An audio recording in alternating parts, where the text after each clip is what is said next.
तो hello student, welcome in इंथ्यूज कॉन। तो आज हम पढ़ने जा रहे हैं सेट। तो सेट की हेडिंग लगाइए सेट की, है ना। पहला चैप्टर है ये आपका, हमारा भी यूट्यूब में 11th का है सेट। इसकी हम डेफिनेशन करते हैं चैप्टर की शुरुआत। ठीक है, आराम से पढ़िएगा, टेक इट इजी। ओके, तो पहले अगर बताएं कि सेट है क्या। सेट एक कलेक्शन है। क्या कलेक्शन? किसी भी चीज़ का जो कलेक्शन हो जाता है उसे हम क्या कहते हैं, सेट। सिंपल, है ना।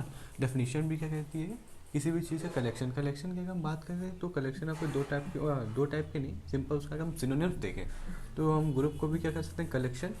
और अगर जो क्लास है उसको भी हम क्या कहते हैं, कलेक्शन। ये आपके बिल्कुल नहीं सीधी सी बात। अब हम इसका करते हैं क्या, एग्जाम्पल करते हैं, फिर आपको और क्रिस्टल क्लियर होने लगेगा धीरे धीरे एक्चुअली सेट है क्या, है ना। तो हम क्या कह दें, हाँ, क्या प्लेयर्स ऑफ क्या क्रिकेट टीम, पहला। दूसरा अगर हम कहें क्या, good players of hockey team. और अगर हम तीसरा जाएं तो हम क्या कहते हैं, क्या द स्टेट्स ऑफ इंडिया, है ना। और इतने पहले समझ लेते हैं। Players of cricket team, players of cricket team क्या है, सेट। एक सेट है, क्यों? क्योंकि प्लेयर्स भी तो एक कलेक्शन हुआ, एक ग्रुप हुआ, है ना। प्लेयर्स हैं बहुत सारे हैं, टीम भी एक क्या है, कलेक्शन है। कलेक्शन मतलब हम ये कह सकते हैं कि ग्रुप है, ठीक है। दूसरी चीज़ है, दूसरा छोड़कर हम तीसरा जाएँ, क्यों दूसरे पे भी हम पॉइंट ऑफ करेंगे। सेट क्या है, sets states of India. India के स्टेट्स जैसे उत्तर प्रदेश, उत्तराखंड एंड एक्सेट्रा, वो सब क्या है, वो भी एक सेट है। सेट क्यों है? क्योंकि एक कलेक्शन है या एक ग्रुप है, एक क्लास है। हमें वर्क करना है कलेक्शन पे, तो भी क्या है, कलेक्शन है। ठीक है, ठीक है, हो गया।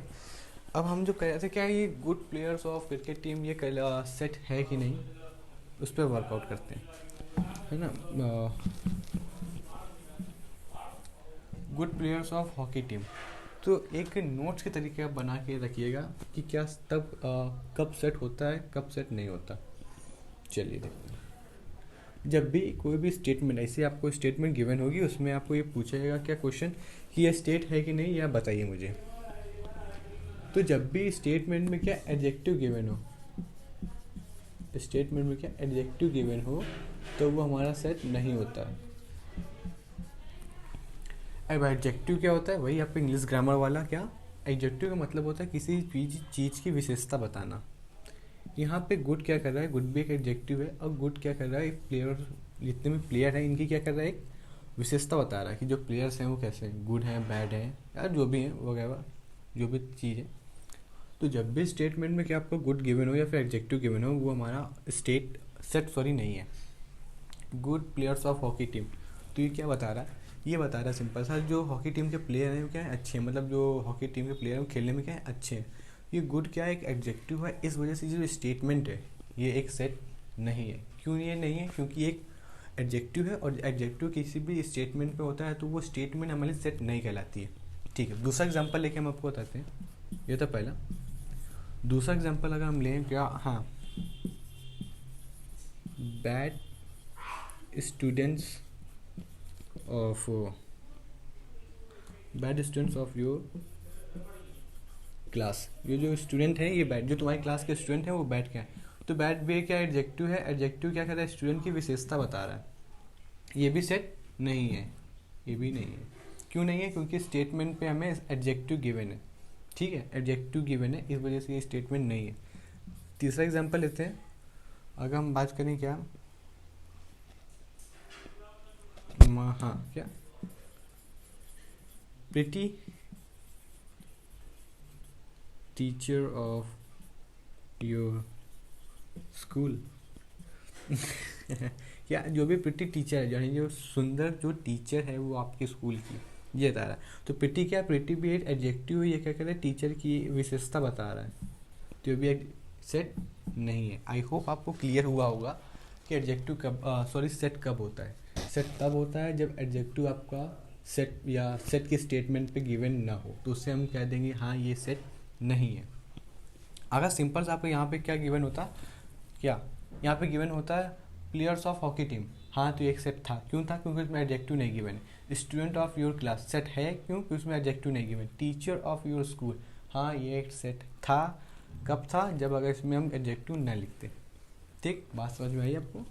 चलिए, ऐसा एग्जामिनर आपके जो टीचर हैं वो क्या कह सकते हैं, टेस्ट में भी देते हैं 1 मार्क्स क्वेश्चन पे। एनसीईआरटी में भी हैं और अदर रेफरेंस बुक में भी ऐसे एग्जाम्पल है, वहाँ से कंटिन्यू कर सकते हैं इसको पढ़ना। ठीक है, अब जो हम आपको तीसरी चीज़ बताने जा रहे हैं, सॉरी दूसरी चीज़, वो क्या है, रेफरेंस बुक में भी गिवन है क्या, कि जो कलेक्शन है, कलेक्शन का क्या कभी सेट हो सकता है, या फिर जो सेट है वो कलेक्शन हो सकता है। ये दोनों चीज़ एडजेक्टिव के ऊपर गिवन है, ध्यान समझिए। एक बार हम आपको बता दें, जब भी स्टेटमेंट पे, सिंपल समझ, जब भी स्टेटमेंट पे आपका एडजेक्टिव गिवन होगा वो सेट हमारा नहीं होगा। ठीक है, अगर एडजेक्टिव नहीं गिवन है, डायरेक्ट आपको स्टेटमेंट दे रहा है, तो हमारा सेट है। ठीक है, ध्यान समझिए, कलेक्शन का मतलब क्या है। तो अगर कलेक्शन का मतलब निकालें तो कलेक्शन मतलब किसी भी चीज़ का ग्रुप। कलेक्शन में क्या हो सकता है, आपका एडजेक्टिव हो सकता है और एडजेक्टिव आपका नहीं भी हो सकता है। बात समझ में, कलेक्शन का मतलब क्या है, एडजेक्टिव हो भी सकता है, नहीं भी हो सकता है। एग्जाम्पल देखते हैं क्या, एग्जाम्पल अगर हम देखें, क्या गुड स्टूडेंट, अब आपको बताइए कलेक्शन है कि नहीं। हाँ ये कलेक्शन है, क्योंकि ये क्लास में, आपके स्कूल के क्लास में जो आपके गुड स्टूडेंट होंगे वो क्या क्लास है, और क्लास का मतलब क्या होने होता है, कलेक्शन। तो यानी अगर गुड स्टूडेंट का मतलब यहाँ पे कलेक्शन से है, यहाँ पे कलेक्शन मतलब ये नहीं हो रहा है क्या, एडजेक्टिव है कि नहीं। हमने कहा कलेक्शन मतलब एडजेक्टिव हो भी सकता है, नहीं भी हो सकता है, तो यहाँ पे एडजेक्टिव है, यहाँ पे क्या एडजेक्टिव है। अगर हम यहाँ मतलब सेट का, तो सेट का मतलब क्या होता है कि एडजेक्टिव आपका ना हो। हम एक जल्दी से आपको बता दे रहे हैं क्या, जो कलेक्शन होते हैं वो आपके सेट नहीं होते हैं, और जो सेट होते हैं वो कलेक्शन होते हैं। क्यों, क्योंकि कलेक्शन में कंफर्म नहीं है कि एडजेक्टिव होगा कि नहीं होगा, लेकिन सेट में कंफर्म है हाँ कि एडजेक्टिव ही होगा। क्यों, क्योंकि सेट तभी हो सकता है जब उसमें एडजेक्टिव ना हो। ध्यान समझिएगा फिर से, कलेक्शन का मतलब होता है कि एडजेक्टिव हो भी सकता है, नहीं भी हो सकता है। गुड स्टूडेंट भी हो सकता है और स्टूडेंट्स भी हो सकते हैं, तब भी हम उसको कलेक्शन ही कहेंगे। अगर यहाँ पे सिर्फ आप इतना लिखा होता है क्या, स्टूडेंट का मतलब भी हम कलेक्शन ही कहेंगे, क्योंकि कहीं ना कहीं वो ग्रुपिंग की बात कर रहा है। और गुड स्टूडेंट की बात करें तब भी वो कभी इसके ग्रुप की बात कर रहा है, ग्रुप को तब कलेक्शन की ही बात कर रहा है। और सेट का मतलब क्या होता है, सिर्फ और सिर्फ क्या हो, जिसमें एडजेक्टिव ना हो। यानी क्या, हम लिख देंगे क्या, स्टूडेंट ऑफ योर क्लास, ये क्या है, एक सेट है। ठीक है, बात समझ में, फिर से हम एक और रिकॉल कर दें, आप कंफर्म आप कंफ्यूज होंगे। हमारा मतलब सिंपल से क्या था, इम्पॉर्टेंट है, एक नंबर क्वेश्चन आता है, इस वजह से आपको पूरा क्लियरफाई करें। कलेक्शन का मतलब जो होता है वो आपका सेट नहीं होता है। क्यों नहीं होता है, क्योंकि इसमें क्या हो सकता है भाई साहब, इसमें एडजेक्टिव्स में स्टेटमेंट में गिवन भी हो सकता है, नहीं भी हो सकता है, लेकिन जो सेट होगा, आप ही समझिए ना, जो सेट होगा उसमें तो एडजेक्टिव होगा नहीं, क्योंकि एडजेक्टिव होने के लिए क्या चाहिए, स्टेटमेंट पे सेट ना हो, और सॉरी स्टेटमेंट में एडजेक्टिव ना हो। कलेक्शन में आपका एडजेक्टिव आ जाएगा, ध्यान समझिए, कलेक्शन में एडजेक्टिव आ जाएगा, इस वजह से उसे हम सेट नहीं कहेंगे। इसमें एडजेक्टिव नहीं आएगा, इस वजह से उसे हम कलेक्शन कह देंगे। अब बात समझ में आई होगी।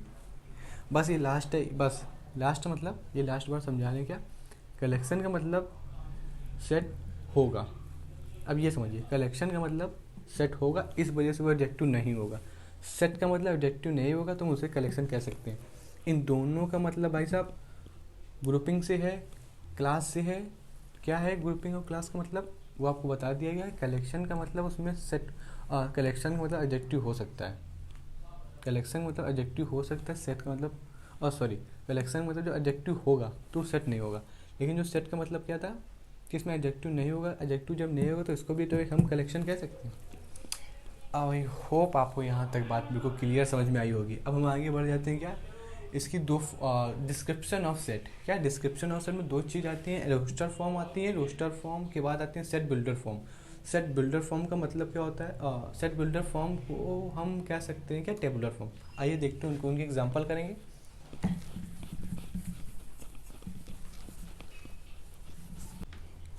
पहले हम सेट रोस्टर फॉर्म पढ़ेंगे, फिर आपका सेट बिल्डर फॉर्म में जाएंगे। इन दोनों का मतलब क्या होता है, सेम ही होता है, सेट बिल्डर और टेबलर फॉर्म। रोस्टर फॉर्म क्या होता है, ध्यान समझिएगा, लिसनिंग वर्ड प्लस आप कह सकते हैं सेपरेटेड बाय कॉमास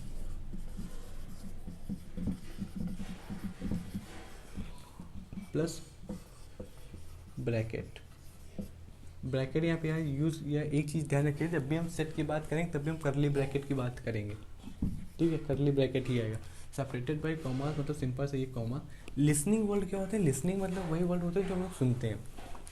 जैसे कि एक आपका अल्फ़ाबेट हो गया, अल्फ़ाबेट के अंदर आपकी दो चीज़ आ सकती हैं क्या, एक तो वॉवेल आ सकता है, दूसरा कॉन्सोनेंट, ठीक है। और अगर इसमें दूसरी चीज़ एक चीज़ हो सकती है, वो है 1 2 3 4, यानी कह सकते हो नंबर सिस्टम, क्या नंबर सिस्टम। नंबर सिस्टम मतलब वही समझ लो आप, इंटीजर मतलब कहीं जो लंबा लाइन पर क्या रिप्रेजेंट कर सकते हैं, सिंपल सा एग्जाम। रोस्टर फॉर्म का मतलब क्या, एक तो ब्रैकेट होंगे और उसमें लिसनिंग वर्ड होंगे, अब उसको हम सेपरेट करेंगे कॉमा से। एग्जांपल समझते हैं, क्वेश्चन आपसे कहता है पहला कि वॉवेल है, वॉवेल को आपको रिप्रेजेंट करने के इसकी रोस्टर फॉर्म में, तो कैसे करेंगे, करली ब्रैकेट, वॉवेल क्या होता है A E I O U, 5 होते हैं सेपरेटेड बाई कॉमा से। बात समझ में आई क्या, ब्रैकेट लगाएंगे, लिसनिंग वर्ड जो क्वेश्चन में बोला है वो, उसको हम सेपरेट कर दें कैसे, कॉमा से, 1 2 3 1 2 3 4 5, हाँ तो फिर ठीक है, ठीक। दूसरा अगर बात करें दूसरे एग्जांपल की, क्वेश्चन 2 क्या, कॉन्सोनेंट नहीं लिखेंगे बहुत बड़ा हो जाएगा प्राइम नंबर क्या लिखे हैं, हाँ क्या लिख दें, इनिशियल 5 प्राइम नंबर, शुरुआत के 5 प्राइम नंबर लिखने, ब्रैकेट 2 हो गया, 5 7 7 के बाद 9 नहीं होगा, 11 13 1 2 3 4 5, क्या किया गया, करली bracket, listening word separated by commas. ये क्या थी, roster form. Roster form simple से क्या क्या इसका स्ट्रक्चर है, क्या इसका कैसे लिखते हैं, क्या करते हैं, लिसनिंग वर्ड होता है, लिसनिंग वर्ड को हम सेपरेटेड बाय कॉमास करते हैं, फिर ब्रैकेट के अंदर उसको क्लोज कर देते हैं, बात यहाँ से ख़त्म। ये थी सिंपल सा रोस्टर फॉर्म। यहाँ पर रोस्टर फॉर्म भी इंपॉर्टेंट है, सेट बिल्डर फॉर्म भी। सेट बिल्डर फॉर्म थोड़ी सी कह सकते हो आप क्या, थोड़ी सी इसका मॉडर्न फॉर्म है, उसमें दो चीज़ नहीं आ जाती हैं, ठीक है। चलिए इसी आपको समझ में आएगा, अब चलते हैं अपना क्या, सेट बिल्डर फॉर्म में, उसी को हम टेबुलर फॉर्म भी बोलते हैं। वहाँ जाने से पहले 2-3 टर्मिनोलॉजीज देख लेते हैं, ये रही यहाँ पे टर्मिनोलॉजीज।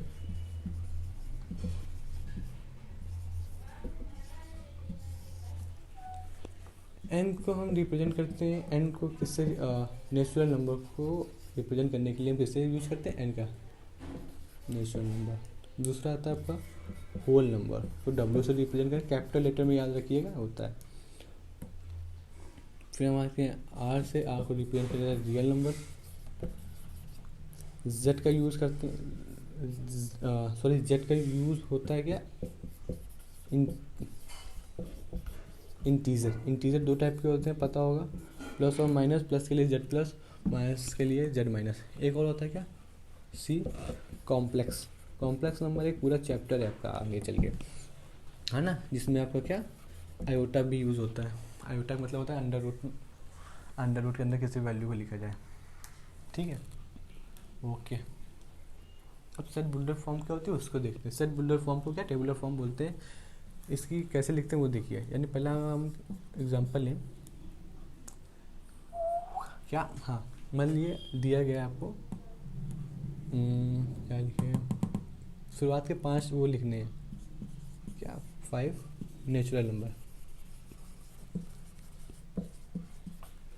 ब्रैकेट तो एज यूजुअल चलेगा। अब एक्स सच दैट एक्स, इसका क्या मतलब होता है, इसका ये रेशियो का, इसको हम पढ़ते हैं क्या, सच दैट। ये चीज़ होती है क्या, ये साइन होता है आपका बिलोंग्स टू का, यानी आप किससे बिलोंग्स करते हैं। मान लो आप 11 क्लास से बिलोंग करते हो, बिलोंग लिखने की वजह से अगर हम ये लिख देंगे इसका मतलब क्या होता है, बिलोंग्स का साइन। और ये साइन होता है क्या, यही बना के इसमें क्रॉस कर दें, डज नॉट बिलोंग टू, यानी इस डज नॉट आप मतलब आप किसी भी चीज़ से नहीं बिलोंग कर रहे हैं तो सिंपल से ये फॉर्मूला, और फॉर्मूला नहीं साइन, और आप किसी भी चीज़ से बिलोंग करें तो उसको डिनोट कर देते हैं इससे, नहीं बिलोंग करें तो उसको डिनोट करते हैं इससे। एक्स बिलोंग्स टू एक्स, अब क्या, अब एक्स किससे बिलोंग कर रहा है, नेचुरल नंबर को। नेचुरल नंबर लिखेंगे नहीं, इसका सिंपल सा ये जो हमने पढ़ा एन, तो यहाँ पे हम एन का यूज़ कर देंगे एन। अब यहाँ पे एंड भी यूज़ कर सकते हैं और कॉमा का भी यूज़ कर सकते हैं, ठीक है। एक्स सच दैट एक्स, और एक्स किससे बिलोंग कर रहा है, नेचुरल नंबर से, और उसको फिर एंड या कॉमा, ठीक है। अब लिमिट क्या लगी है कि हमें सिर्फ शुरुआत के पाँच लेने हैं, क्या नेचुरल नंबर, तो शुरुआत से 5, 1 से लेके 5 तक हो जाएंगे। तो हम ये लिख सकते हैं एक्स इज ग्रेटर देन 5। बात समझ में आई क्या, एक्स सच दैट एक्स, और एक्स किससे बिलोंग कर रहे हैं, नेचुरल नंबर से। नेचुरल नंबर को हम किससे रिप्रेजेंट करते हैं, एन से, ठीक है, लिख दिया क्या, x such that x, x belong कर रहा है हमारा नेचुरल नंबर से। फिर हम एंड लिख सकते हैं या फिर कॉमा लगा सकते हैं। फिर एक्स की वैल्यू कहाँ तक जा रही है, शुरुआत के 5 नेचुरल नंबर, तो x is greater than, x smaller than 5, क्योंकि 5 तक जाएगी। या फिर इसको ऐसे ना लिख के हम ऐसे भी लिख सकते हैं क्या नहीं, ऐसे बोला गया है ना, तो हाँ यहाँ पे हम ये भी लिख सकते हैं, क्योंकि शुरुआत के 5 हैं, तो शुरुआत के 5 1 2 3 4 5, 1 2 3 4 5, और तो 5 को भी तो लिख सकते हैं ना, तो इस वजह से नीचे इक्वल का साइन आ गया। बात समझ में। दूसरा क्वेश्चन, दूसरा एग्जांपल देखते हैं। दूसरा एग्जांपल क्या कह रहा है, अगर हम बात करें आपका 3 2 4 5 6 7, अरे यार हाँ 8 10, इसको सेट बिल्डर फॉर्म में लिखना है, तो सिंपल से ये bracket x such that x, x किससे बिलोंग कर रहा है, एक्स किससे बिलोंग कर रहा है, इंटीजर, कौन सा इंटीजर, प्लस का इंटीजर, तो जेड प्लस, एंड या फिर कॉमा आपके ऊपर है। ये एक्स की वैल्यू क्या कह रहा है, एक्स की वैल्यू कह रहा है कि जो ये क्या लिखा हुआ है, ये इवन नंबर लिखा हुआ, और इवन नंबर की कंडीशन याद कर लीजिए, जब भी सेट बिल्डर फॉर्म में क्या इवन की बात करेगा, तो इवन की फॉर्म में हम ऐसे लिख लेते हैं, क्या इवन को रिप्रेजेंट करना है तो 2n, ठीक है। इवन नंबर की बताना था, इवन नंबर अगर आप सेट बिल्डर फॉर्म में लिखे तो इवन नंबर को हम इससे रिप्रेजेंट करते हैं, अगर ऑड नंबर पूछता है तो ऑड नंबर को हम इससे रिप्रेजेंट करते हैं, ठीक है। यहाँ पे अगर कहता है कि ऑड लिखो तो 3 5 7 9 11, तो क्या bracket x such that x, x belongs to किससे कर रहा है, इवन पॉजिटिव से ना, हाँ तो पॉजिटिव से लिख दें, या पॉजिटिव ना लिख करके हम नेचुरल नंबर भी तो लिख सकते हैं, है ना, जो 1 से लेके इन्फिनिटी तक जाए, ठीक है। नहीं यहाँ पे तो हम रियल नंबर भी लिख सकते हैं, कोई जरूरी नहीं है, एंड या फिर कॉमा अब 2 - 1। 2 - 1 का मतलब क्या है, यहाँ पे पॉजिटिव, यहाँ पे कोई भी इंटीजर रखोगे वो 2 से मल्टीप्लाई करके एक क्या बना देगा, ऑड नंबर बना देगा। मतलब देखिए हमें मान लो यहाँ पे एन की वैल्यू रखी 2, 2 - 1 मल्टीप्लाई करेंगे 4 - 1 यानी 3, ऑड नंबर मिला ना, ये मतलब था। याद रखिएगा, दो चीज़ बहुत यूज होती है। यहाँ पे आज हम पढ़ेंगे कहाँ तक, पहला लेक्चर जाएगा अपना सबसेट तक केवल, ठीक है। अब हम 2-4 कर लेते हैं क्या क्वेश्चन, अब हम करेंगे 2-4 क्वेश्चन।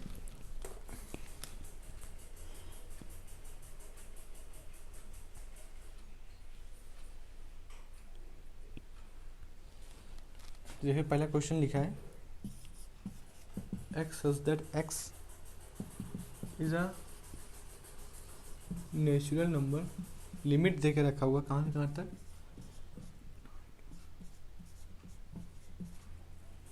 ये रहा क्वेश्चन। इसको हमें किस पे रिप्रेजेंट करना है, रोस्टर फॉर्म में रिप्रेजेंट करना है। दोनों चीज़ें हम पढ़ चुके हैं, अब हम करेंगे प्रैक्टिस, प्रैक्टिस से अब आपका और भी ज़्यादा क्लियर हो जाएगा, ठीक है। रोस्टर फॉर्म मतलब listening word separated by commas bracket के अंदर, ठीक है। ये हमें किस में गिवन है, रोस्टर फॉर्म में गिवन है, एक्स सच दैट एक्स, ठीक है, ब्रैकेट।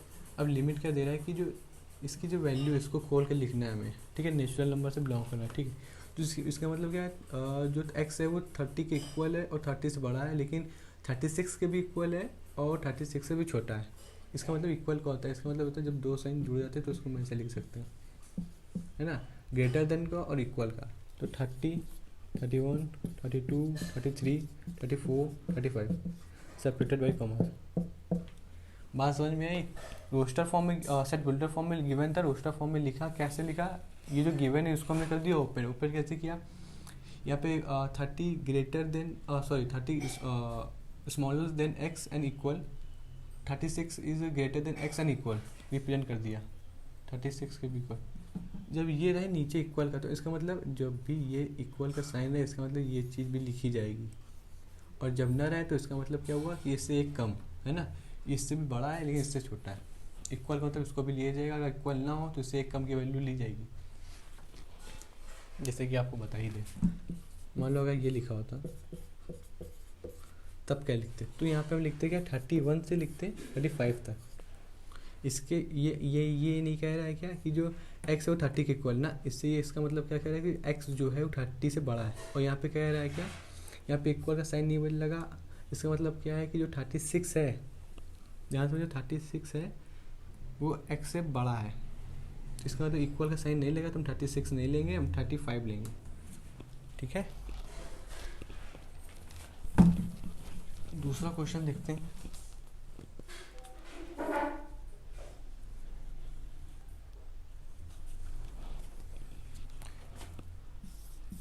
दूसरा क्वेश्चन क्या कह रहा है, कुछ x सच दैट x और x एक क्या है, इंटीजर दे रहा है। इंटीजर ना देखेगा हम x भी लिख दें, z भी लिखे तो भी कोई दिक्कत नहीं है। x square equal to 9 roster form में लिखना है, तो कैसे लिखेंगे, सिंपल से इसको हम पहले अलग सॉल्व कर लेंगे, ना सॉल्व करना हो तो आप इसी में सॉल्व करते हैं, कोई दिक्कत नहीं। ब्रैकेट इसकी वैल्यू क्या आ जाएगी, यानी अगर इसको हम सॉल्व करें तो वहाँ जाएगा ये, तो यहाँ पे क्या आ जाएगा, हाँ ठीक है। अब इसको हमें रिप्रेजेंट करें रोस्टर फॉर्म में, वही लिसनिंग और ब्रैकेट लगाया, लिसनिंग व सेपरेटेड बाई कॉमा। इसका मतलब क्या है, सॉरी क्या ये स्क्वायर वहाँ जाएगा तो वहाँ से 3 आ जाएगा, 3 की दो वैल्यू आएंगी, रूट लगता है प्लस माइनस। यहाँ पे क्या कर सकते हैं, एक तो -3 -2 -1 0 +1 +2 +3। बस सीधे से आपको टर्मिनोलॉजी समझनी है, जो यहाँ पे गिवन होगा उसको हम खोल के सिर्फ लिख देना है। रोस्टर फॉर्म में नहीं गिवन है, सेट बिल्डर फॉर्म में गिवन है, रोस्टर फॉर्म में लिखना था टाइप का सेट, ठीक है। तो पहला सेट आप डाल लीजिए क्या, empty set.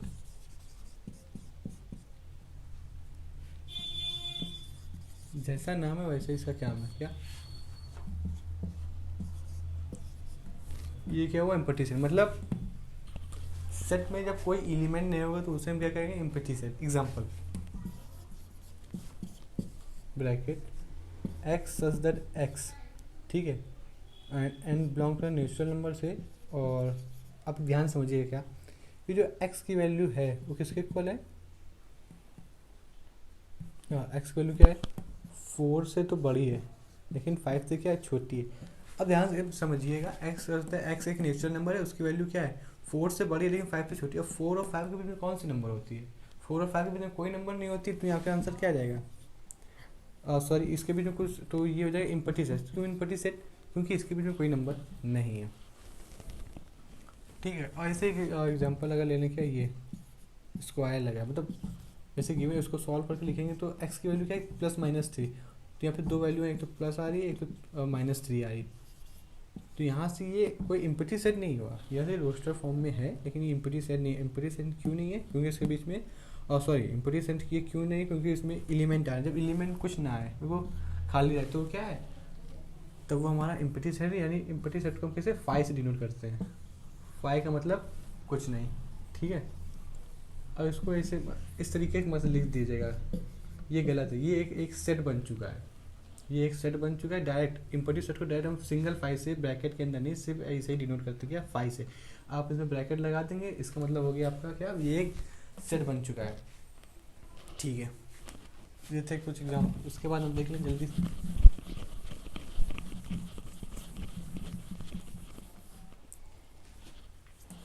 Finite, finite set क्या होता है? फाइनाइट जैसा इसका नाम है, जैसे सेट आएगा equal set, equivalent set, finite, infinite, empty, है ना, जैसा नाम होगा वैसे उसका काम। फाइनाइट का मतलब कोई भी एक सेट है वो एक फाइनाइट टाइम के बाद ख़त्म हो रहा है। जैसे कि और मान लिया क्या हमें दिया गया एक्स सच दैट एक्स, और एक्स एक मान लिया हमें क्या प्राइम नंबर है। प्राइम नंबर कहाँ से है? देखो 2 स्मॉलेस्ट प्राइम नंबर होता है, तो कहाँ से कहाँ तक कह रहा है? मान लिया हमें 19 तक है।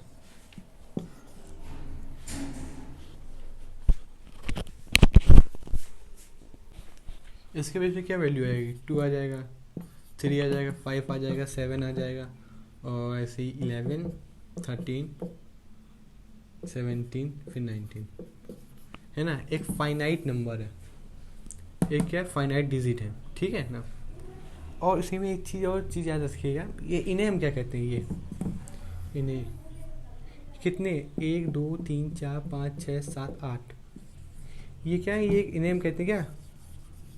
कोऑर्डिनेट नंबर, यानी कोऑर्डिनेट नंबर। कोऑर्डिनेट नंबर का मतलब क्या होता है? नंबर ऑफ एलिमेंट, है ना। अब इन्हें काउंट करके लिखिए तो 1 2 3 4 5 6 7 8, 8 क्या आएगा? एक है नंबर ऑफ एलिमेंट, और नंबर ऑफ एलिमेंट को हम क्या बोलते हैं? कोऑर्डिनेट नंबर, ठीक है।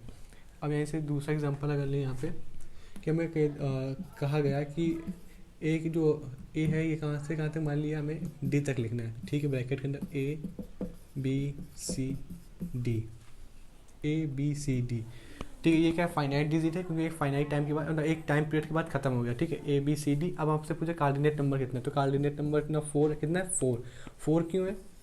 नंबर ऑफ एलिमेंट्स का कहते हैं कोऑर्डिनेट नंबर, तो 1 2 3 4, तो 4 क्या कोऑर्डिनेट नंबर, ठीक है। ये चीज़ भी याद रखिएगा, क्या कोऑर्डिनेट नंबर, क्योंकि इसी के बाद यार इसी में कभी कहीं ब्रैकेट के बाद लिख देता है क्या? फाइनाइट सेट के बाद कोऑर्डिनेट नंबर। तो कोऑर्डिनेट नंबर यहाँ से क्लियर हुआ आपको, ठीक है।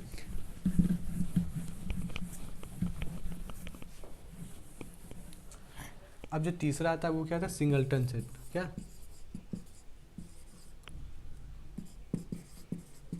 सिंगलटन सेट क्या होता है? तीसरा टाइप सिंगलटन सेट का मतलब होता है यहाँ पे जिसमें सिर्फ एक एलिमेंट हो। क्या?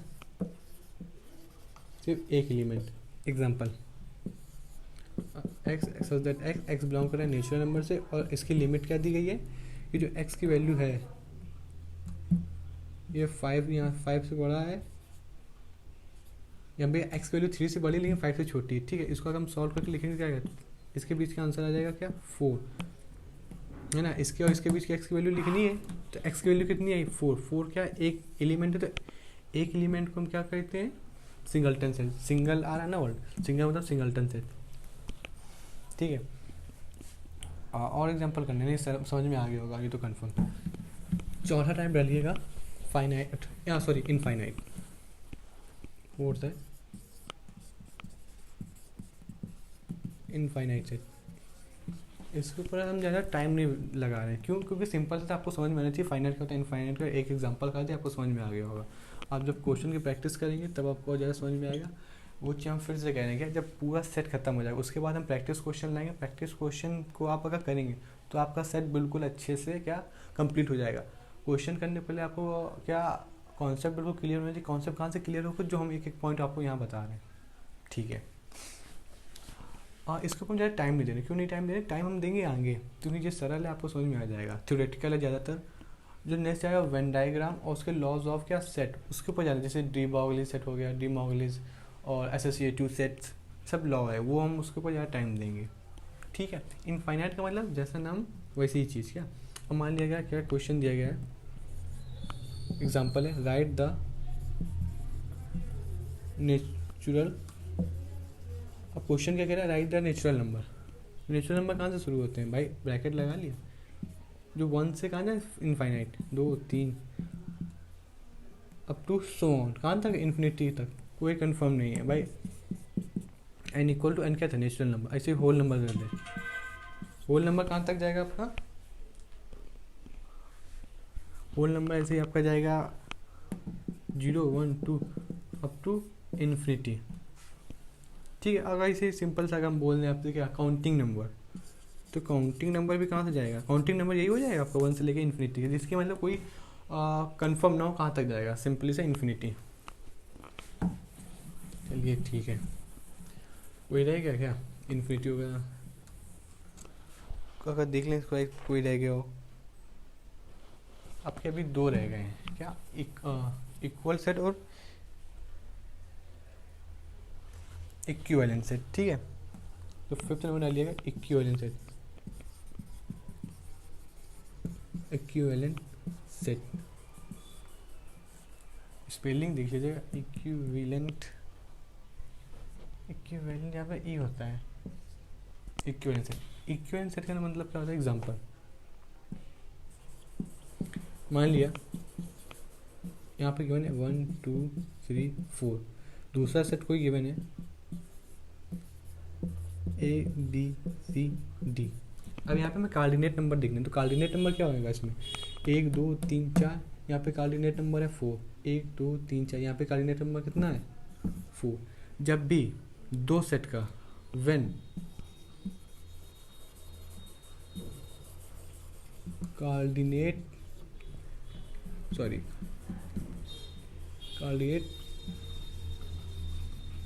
Number are equal in A and B sets is called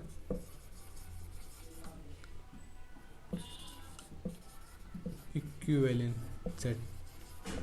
ठीक है, यहाँ पे क्या कहला है इक्विवेलेंट सेट। इक्विवेलेंट सेट कब होगा, जब कार्डिनेट नंबर इसको इक्वल होगा, 1 2 3 4 कार्डिनेट नंबर इसमें कहा, इसमें कितना है 4, इसमें कितना है 4। ठीक है, जब कार्डिनेट नंबर इक्वल होगा तब उसे कह देंगे इक्विवेलेंट सेट। एक और एग्जांपल देख लिया, मान लिया यहाँ पे लिखा हुआ है 2 4 6 7 9, ए सेट ये है। सेकेंड सेट मान लिया हमें गिवन है कितना -2 -3 -4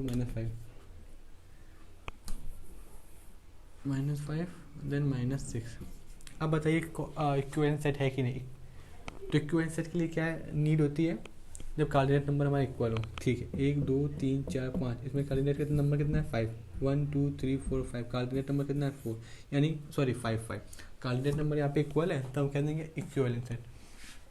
अब एक 6वां सेट आएगा, वो ज़्यादा इम्पोर्टेंट नहीं, थोड़ा इसी से क्या एक्सटेंड है, क्या इक्वल सेट। याद रखिएगा, इक्विवेलेंट सेट और इक्वल सेट दोनों कंफ्यूज हो जाते हैं। कैसे, इक्विवेलेंट सेट का मतलब क्या होता है, जब कार्डिनेट नंबर इक्वल हो, और इक्वल सेट का मतलब होता है क्या, जब नंबर ऑफ एलिमेंट भी सेम हो और कार्डिनेट नंबर भी सेम हो, तो उसका मतलब होता है क्या इक्वल सेट। आइए उसको देखते हैं। 6वां सेट क्या सा है, इक्वल सेट। कब होगा, जब cardinal number and number of elements are same. कब, जब कार्डिनेट नंबर 1 2 3 4, ठीक है, और बी सेट भी क्या कह रहा है 1 2 3 4। ध्यान दीजिएगा 1 2 3 4 1 2 3 4। कार्डिनेट नंबर की बात करें तो कार्डिनेट नंबर यहाँ पे इतना है 4 है। ठीक है, एक चीज़ तो ठीक सही है। दूसरी चीज़ क्या कह रहा है, number of elements are same. Number of element कैसे, यहाँ पे भी 1 है, यहाँ पे 1, 2 2 3 3 4 4। नंबर ऑफ एलिमेंट क्या सेम है कि नहीं, तो हम कहते हैं नंबर ऑफ एलिमेंट भी क्या है सेम है, तब ये हमारा इक्वल सेट कहलाएगा। इसका दूसरा एग्जांपल देखते हैं, फिर आपको अच्छा क्लियर होगा।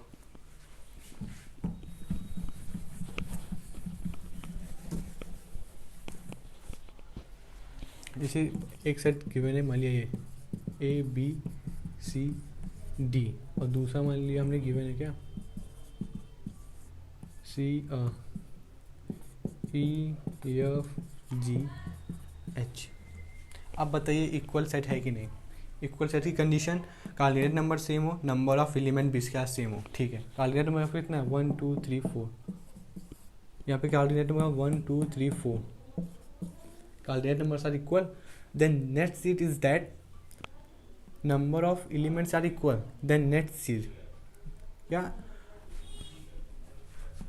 नेक्स्ट चीज़ क्या है कि नंबर ऑफ एलिमेंट्स क्या हो, सेम हो।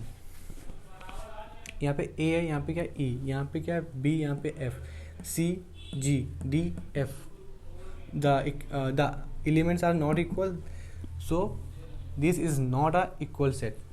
Okay, this is not a equal set. Why this is not a equal set? Because the number of elements is same but the number of the number of elements is not equal. ठीक है, यहाँ पे coordinate numbers are equal but number the elements are not equal. यहाँ पे a है, यहाँ पे a b, यहाँ पे f c g d f, समझ में आई बात। अगर यहाँ पे ये होता a b c d तो हम कह सकते थे क्या कि हाँ ये इक्वल सेट है। क्यों? क्योंकि नंबर ऑफ एलिमेंट भी इक्वल है, एक नंबर ऑफ एलिमेंट का मतलब कोऑर्डिनेट नंबर भी इक्वल है और जो एलिमेंट्स हैं वो भी क्या है, इक्वल है। यहाँ पे A B B C C D E, बात समझ में आई। यानी ऐसा अगर एक और ले लें, अगर 12 13 15 ले लें, यहाँ पे एक और ले लें क्या, 12 13 15, कोऑर्डिनेट नंबर कितने हैं 3, इसमें कोऑर्डिनेट नंबर कितना है 3। अब एलिमेंट देखो यहाँ, इसमें भी 12, इसमें 12, इसमें 13, इसमें 13, इसमें 15, इसमें 15, तो क्या है ये इक्वल सेट। अगर यहीं पे का 16 होता, 16 भी आया तो ये इक्वल सेट ना होता।